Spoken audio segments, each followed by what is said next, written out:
Hier, on a organisé le premier congrès de l'apithérapie et de l'abeille à Maubourguet, ici.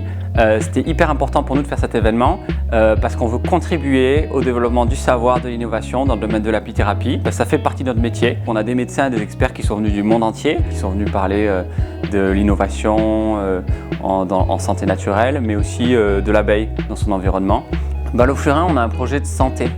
On est la référence en apithérapie. L'apithérapie, c'est la santé avec les abeilles. Donc c'est de la propolis, du pollen, de la gelée royale, du miel, de la cire, du venin d'abeille éventuellement dans certains cas.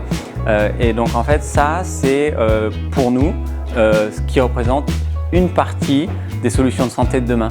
On veut remettre en fait l'apithérapie, donc la santé par les abeilles, au centre de la santé naturelle et mettre la santé naturelle au centre de la santé des êtres humains.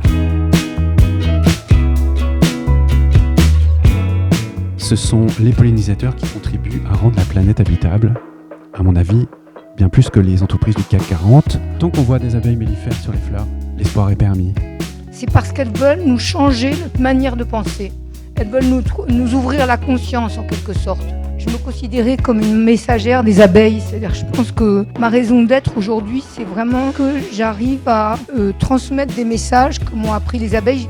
Les abeilles ne seront pas uniquement sauvées par des meilleurs prétextes apicoles, ni par des décisions uniquement politiques.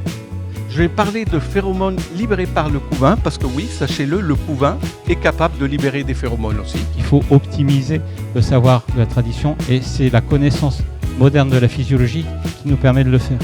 Et une autre chose très intéressante en Roumanie, c'est que nous avons maintenant plus de 550 médecins certifiés en apithérapie.